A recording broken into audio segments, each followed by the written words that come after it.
ഹരേ രാമ രാമ രാമ ഹരേ ഹരേ, ഹരേ കൃഷ്ണ കൃഷ്ണ കൃഷ്ണ ഹരേ ഹരേ. എല്ലാ ഗുരുക്കന്മാർക്കും നമസ്കാരം. ഇനി രാമായണത്തിൻ്റെ അയോധ്യാകാണ്ഡത്തിലെ അടുത്ത കുറച്ച് ഭാഗങ്ങൾ നോക്കാം. അപ്പോൾ നാരദ രാഘവ സംവാദം തുടർന്നുകൊണ്ടിരിക്കുന്നു. നാരദൻ ആണല്ലോ, ഭക്തി എന്ന് പറയുമ്പോൾ നമുക്ക് നാരദനെയാണ് ഓർമ്മ വരിക. കാരണം എപ്പോഴും കയ്യിലൊരു വീണയുമായിട്ട് നാരായണ നാരായണ നാരായണ എന്ന് പറഞ്ഞ് നടക്കുന്ന ആ നാരദൻ തന്നെയാണ് ഭക്തി പ്രസ്ഥാനത്തിൻ്റെ വക്താവ് എന്ന് എഴുത്തച്ഛൻ നമ്മളെ ഓർമ്മിപ്പിക്കുന്നു. അപ്പോൾ എഴുത്തച്ഛൻ എന്ന മഹാകവിയെ പ്രണമിക്കുന്നു. നാളെ കർക്കിടക മാസം തുടങ്ങുകയാണ്. അപ്പോൾ എല്ലാവർക്കും രാമായണ പാരായണത്തിനുള്ള അവസരം ഉണ്ടാകട്ടെ. അപ്പോൾ നമുക്ക് അടുത്ത കുറച്ച് ഭാഗങ്ങൾ വായിക്കാം. ത്വത്കഥാനാമശ്രവണാദി കൊണ്ടുടൻ ഉൾക്കാമ്പിലുണ്ടായി വരും ക്രമാൽ ഭക്തിയും ത്വത്പാദപങ്കജ ഭക്തി മുഴുക്കുമ്പോൾ ത്വൽബോധവും മനക്കാമ്പിലുദിച്ചിടും. ഭക്തി മുഴുത്തു തത്വജ്ഞാനമുണ്ടായാൽ മുക്തിയും വന്നിടുമില്ലൊരു സംശയം. ത്വദ്ഭക്തഭൃത്യഭൃത്യന്മാരിൽ ഏകനെന്ന് അല്പജ്ഞാനാം എന്നെയും കരുതേണമേ. മായയാൽ എന്നെ മോഹിപ്പിയാതെ ജഗന്നായക നിത്യം അനുഗ്രഹിക്കണമേ. തൊൽനാഭി പങ്കജത്തിങ്കൽ നിന്നേകഥാ മുന്നമുണ്ടായി ചതുർമുഖൻ മൽപിത. നിന്നുടെ പൗത്രനായി ഭക്തനായി മേവിനോർ എന്നെ അനുഗ്രഹിക്കണം വിശേഷിച്ചും. പിന്നെയും വീണ് നമസ്കരിച്ച് എന്നിവണ്ണം പറഞ്ഞിടിനാൻ നാരദൻ. അപ്പോൾ നാരദൻ്റെ വാക്കുകൾ എന്തൊക്കെയാണെന്നറിയോ? കാരണം പറയണം, അങ്ങയുടെ കഥാനാമം, കഥകൾ, നാമങ്ങളൊക്കെ ശ്രവിക്കുക, കീർത്തിക്കുക ഒക്കെ ചെയ്യുമ്പോൾ ഉൾക്കാമ്പിൽ ഉണ്ടായി വരും ക്രമാൽ ഭക്തിയും. ക്രമമായിട്ട് പതുക്കെ ഭക്തി കൂടി വരും. പിന്നെ തൊൽപാദ പങ്കജ ഭക്തി മുഴുക്കുമ്പോൾ തൊൽബോധവും മനക്കാമ്പിൽ ഉദിച്ചിടും. അപ്പം ആ ഭഗവാന്റെ പാദം എന്ന് പറയുന്ന ഭഗവാന്റെ നാമമാണെന്നാണ് പറയുന്നത്. ആ നാമം കൊണ്ട് നടക്കുമ്പോൾ ആ ഭക്തിയും കൂടുതലായിട്ട് മുഴുക്കും എന്ന് പറയുന്നു.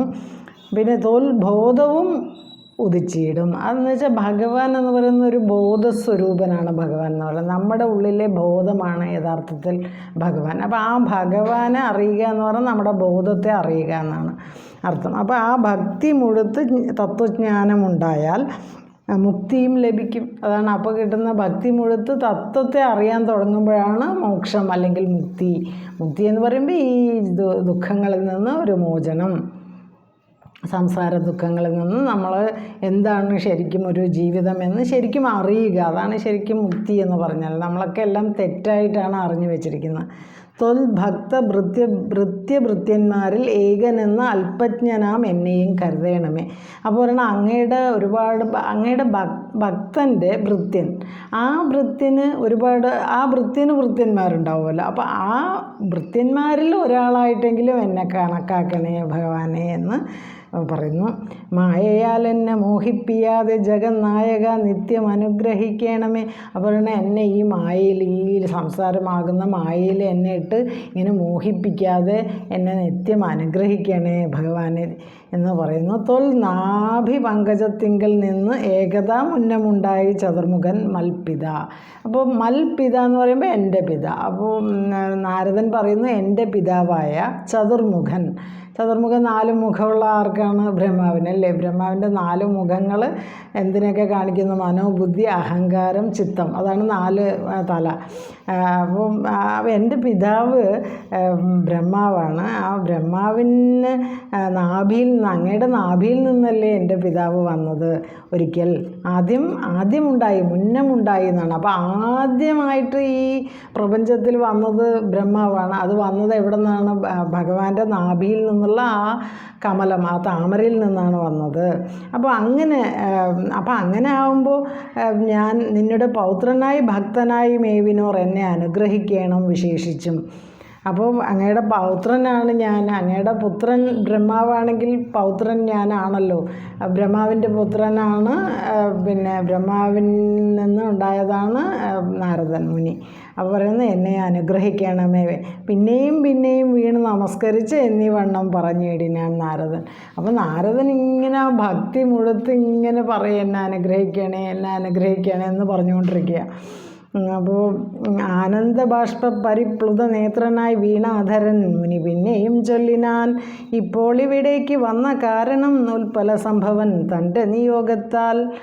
അപ്പോൾ പറയുന്നു ആനന്ദബാഷ്പ പരിപ്ലുത നേത്രനായ, ആനന്ദം കൊണ്ട് നമ്മുടെ കണ്ണുകളൊക്കെ നിറയും ചിലപ്പോഴൊക്കെ, അത് ഭക്തി കൊണ്ടും കണ്ണുകൾ നിറയും. അപ്പോൾ അങ്ങനെ ആ പരിപ്ലുതൻ എന്ന് പറഞ്ഞാൽ മുങ്ങിയ ആ ഒരു ആനന്ദബാഷ്പത്തിൽ, ആ കണ്ണുനീരിൽ, ആ ആനന്ദബാഷ്പമാകുന്ന കണ്ണുനീരിൽ മുങ്ങിയ നേത്രത്തോടു കൂടി നിന്ന വീണാധരൻ ആരെ? വീണ കയ്യിലേന്തിയ ആളാണ്, ആ മുനിയാണ് നാരദമുനി. പിന്നെയും ചൊല്ലിനാർ. അപ്പം പറഞ്ഞു തീർന്നില്ല, നാരദൻ പറഞ്ഞുകൊണ്ടിരിക്കുക, എത്രയോ കാര്യങ്ങളാണ് പറഞ്ഞുകൊണ്ടിരിക്കുന്നത്.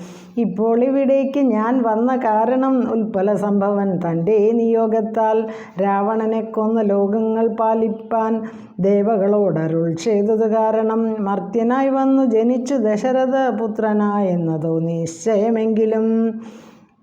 അപ്പോഴാണ് ഞാൻ നാരദൻ്റെ വാക്കുകളെ, ഇപ്പോൾ ഇവിടേക്ക് ഞാൻ എന്തിനാ വന്നതെന്നുള്ള കാരണം പറയാം. ഉൽപ്പല സംഭവൻ തൻ്റെ നിയോഗത്താൽ. ഉൽപ്പല സംഭവൻ എന്ന് പറഞ്ഞാൽ താമരയിൽ നിന്ന് വന്ന ബ്രഹ്മാവ്, ആ ബ്രഹ്മാവിൻ്റെ നിയോഗത്താലാണ് ഞാനിപ്പോൾ ഇവിടെ വന്നിരിക്കുന്നത്. രാവണനെ കൊന്ന് ലോകങ്ങൾ പാലിപ്പാൻ, ലോകങ്ങൾ പാലിക്കുക എന്ന് പറഞ്ഞാൽ രക്ഷിക്കുക. രാവണനെ കൊല്ലുമ്പോഴേ ലോകത്തിന് രക്ഷ ഉണ്ടാവുള്ളൂ. കാരണം രാവണൻ ദുഷ്ടനായിട്ടുള്ള ഒരു രാക്ഷസ രാജാവാണ്. അപ്പോൾ ദേവകളോട് അരുൾ ചെയ്തത് കാരണം മർത്യനായി വന്നു ജനിച്ചു ദശരഥ പുത്രന് എന്നതോ നിശ്ചയമെങ്കിലും. അപ്പോൾ പറയണം, അങ്ങനെ രാവണനെ കൊന്ന് ലോകം പരിപാലിക്കാൻ വേണ്ടി പുത്രനായിട്ട്, ദശരഥൻ്റെ പുത്രനായിട്ട് ഈ ഭൂമിയിൽ ജനിച്ച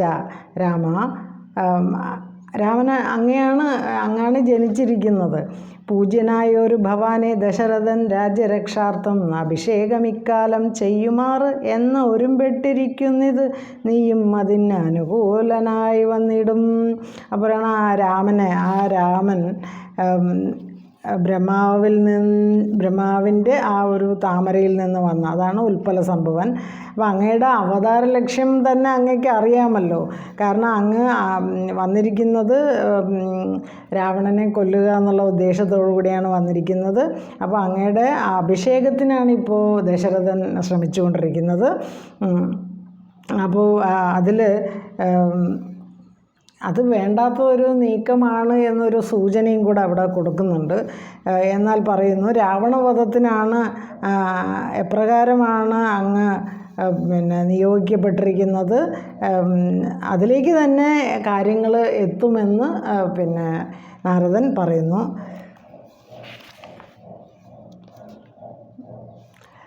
പൂജ്യനായൊരു ഭവാനെ ദശരഥൻ രാജ്യരക്ഷാർത്ഥം അഭിഷേകമിക്കാലം ചെയ്യുമാറെന്നൊരുമ്പെട്ടിരിക്കുന്നത് നീയും അതിന് അനുകൂലനായി വന്നിടും. പറയുന്ന രാജ്യരക്ഷയ്ക്ക് വേണ്ടിയാണ് ദശരഥൻ സ്വന്തം പുത്രനെ അഭിഷേകം ചെയ്ത് യുവരാജാവാക്കാൻ തീരുമാനിച്ചിരിക്കുന്നത്.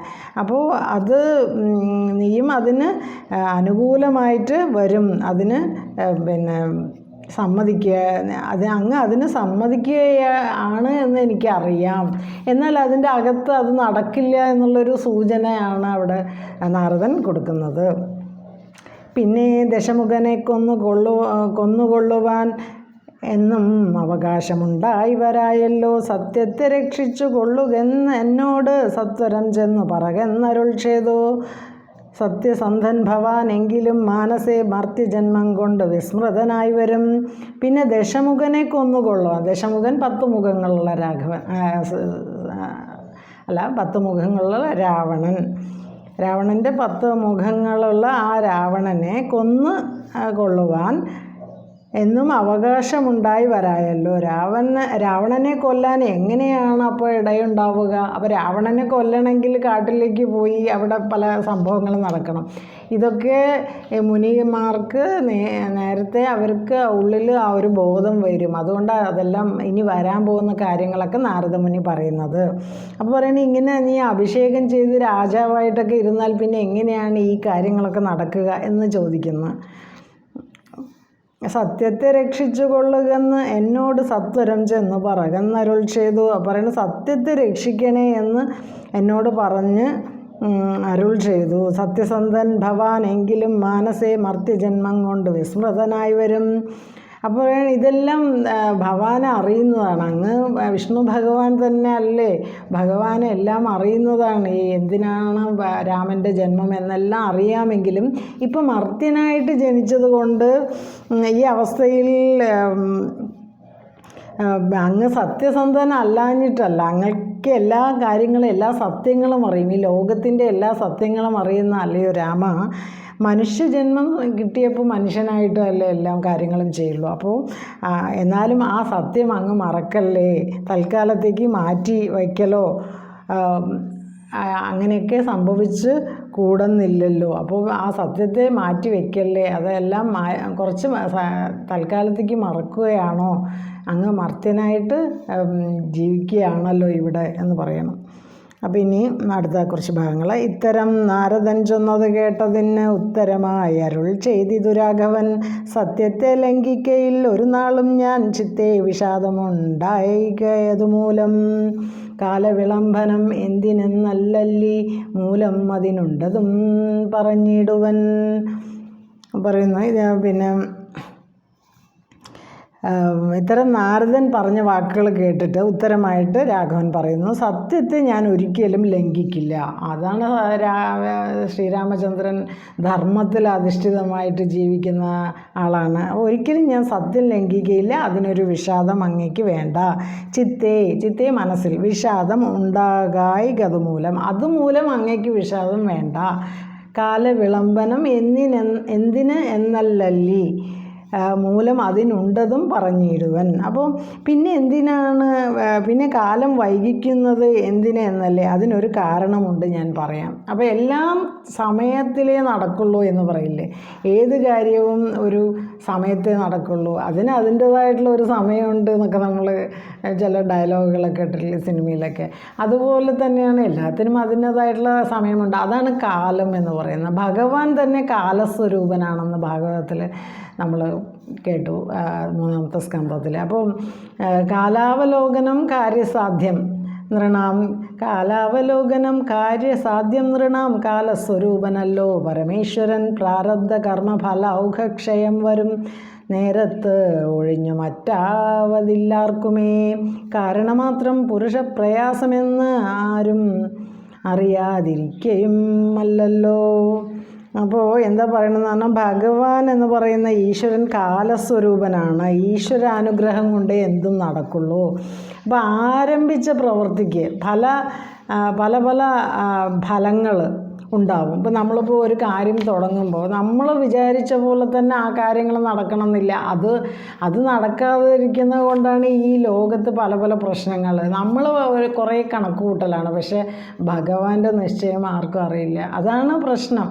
അപ്പോൾ പറയുന്ന ഫല ഔഘം എന്നിവിടെ പറയുന്നു. ഫലസമൂഹങ്ങൾ, ഫലസമൂഹം, ഫലങ്ങളുടെ കൂട്ടം, ഔഘം കൂട്ടം, പല ഫലങ്ങളുണ്ടാവും ആരംഭിച്ച പ്രവൃത്തിക്ക്. ഒരു കാര്യം തുടങ്ങുമ്പോൾ ഇപ്പോൾ നമ്മൾ എന്തെങ്കിലും ഒരു സംരംഭം തുടങ്ങുകയാണെങ്കിൽ എല്ലാം നമ്മൾ മനസ്സിൽ പ്ലാൻ ചെയ്ത പോലെ നടക്കണമെന്നില്ല. പല ഫലങ്ങൾ, അതിൻ്റെ പല ഘട്ടങ്ങളിൽ പല കാര്യങ്ങൾ ഇടയിലൂടെ വരും.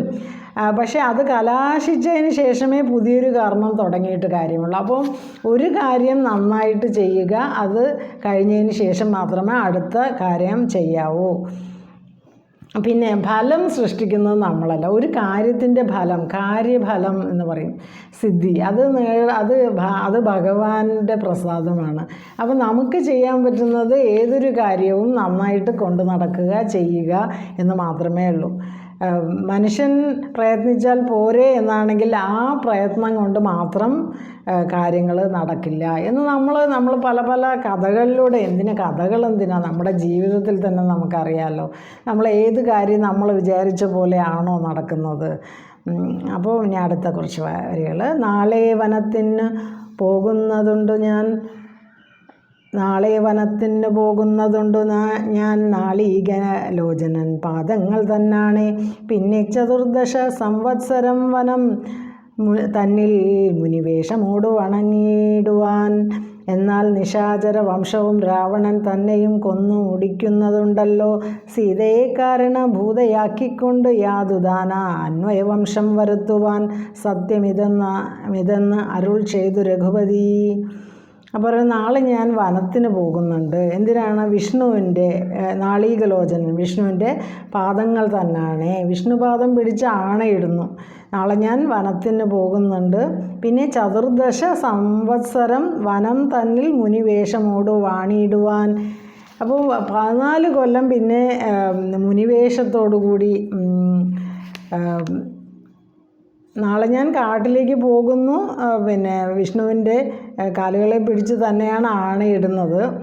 ആ വിഷ്ണുവിൻ്റെ അവതാരമാണെങ്കിൽ ഇപ്പോൾ മനുഷ്യൻ എന്ന മട്ടിൽ പറയുന്നു. അപ്പോൾ നാളീകലോചനൻ പാദങ്ങൾ തന്നെ ആണയിട്ട് പറയുന്നു. അപ്പം രാമൻ തന്നെ വിഷ്ണുവിനെ ആണയിട്ട് പറയുന്നു. രാമൻ വിഷ്ണു തന്നെ ആണ് എങ്കിലും ആ ഭഗവാനെ ആണയിട്ട് പറയുന്നു. തുടർന്ന് 14 കൊല്ലം മുനിവേഷത്തോടെ ഞാൻ കാട്ടിൽ വാഴും. രാവണനെയും രാക്ഷസവംശത്തെയും സംഹരിക്കുക എന്നതാണ് അതിൻ്റെ ലക്ഷ്യം. പിന്നെ അതുകൂടാതെ യാതുദാനവ വംശം എന്ന് പറഞ്ഞാൽ രാക്ഷസവംശം, അതിൻ്റെ നാശം, അതാണ് അതിനെ നശിപ്പിക്കുക എന്നുള്ളതാണ് ഉദ്ദേശം. അതിനൊരു നിമിത്തമാണ് സീത. അപ്പോൾ സീതയെ കൊണ്ടുപോകുന്നതുമൊക്കെ അതിനൊരു നിമിത്തം മാത്രമാണ്. ഇത് സത്യമാണ് എന്ന് പറയുന്നു. സത്യം ഇതെന്ന് അരുൾ ചെയ്തു രഘുപതി രഘുവംശത്തിൻ്റെ പതിയായിട്ടുള്ള രാമൻ. ചിത്തപ്രമോദേന നാരദൻ അന്നേരം രാഘവൻ തന്നെ പ്രദക്ഷിണവും ചെയ്ത് വേഗേന ദണ്ഡ നമസ്കാരവും ചെയ്ത് ദേവമുനീന്ദ്രൻ അനുജ്ഞയും കൈക്കൊണ്ട് ദേവലോകം ഗമിച്ചിടിനാനാദരാൽ. അപ്പോൾ പിന്നെ പറയുന്നു, ഇത്രയും ഒക്കെ കേട്ടപ്പോൾ, രാമൻ പറഞ്ഞ ഇത്രയും വാക്കുകൾ കേട്ടപ്പോൾ പിന്നെ നാരദൻ്റെ ഉള്ള് തെളിഞ്ഞു. അപ്പോൾ ചെയ്തു എന്ത്? വേഗത്തിൽ ദണ്ഡ നമസ്കാരം ചെയ്തു. ഇങ്ങനെ നീണ്ടു നിവർന്ന് പുരുഷന്മാരൊക്കെ ക്ഷേത്രത്തിലൊക്കെ നമസ്കരിക്കില്ലേ? വെറും കൈകൂപ്പലല്ല, ദണ്ഡം പോലെ ദണ്ഡം വടിയാണ്, വടി പോലെ വീണ് നമസ്കരിക്കലിനെയാണ് ദണ്ഡ നമസ്കാരം എന്ന് പറയുന്നത്. പിന്നെ ആ ദണ്ഡ നമസ്കാരവും ചെയ്ത് രാമനെ ദണ്ഡ നമസ്കാരവും ചെയ്ത് പ്രദക്ഷിണവും ചെയ്ത് അനുവാദവും വാങ്ങിയിട്ട് ദേവലോകത്തേക്ക് നാരദൻ തിരിക്കുന്നു. അപ്പോൾ നാരദൻ രാഘവനും തമ്മിൽ നടന്ന ഒരു വലിയ സംവാദമാണ് നമ്മൾ കണ്ടത്. ഒരു വലിയ സംഭാഷണമാണ്.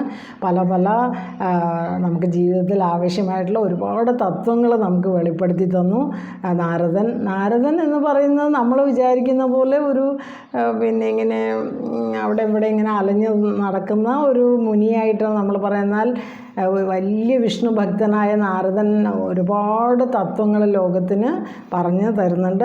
അതിൻ്റെ ആഴങ്ങളിലേക്ക് ഭാഗവതത്തിലൊക്കെ ഇറങ്ങി പോകുമ്പോഴേ നമുക്ക് മനസ്സിലാവുള്ളൂ. അപ്പോൾ പറയുന്നു, നാരദൻ അങ്ങനെ രാമനെ വണങ്ങിയിട്ട് ഭക്തി ആദരാൽ വണങ്ങി പ്രദക്ഷിണവും ചെയ്ത് അനുവാദവും വാങ്ങി. അനുജ്ഞയാൽ അതായത്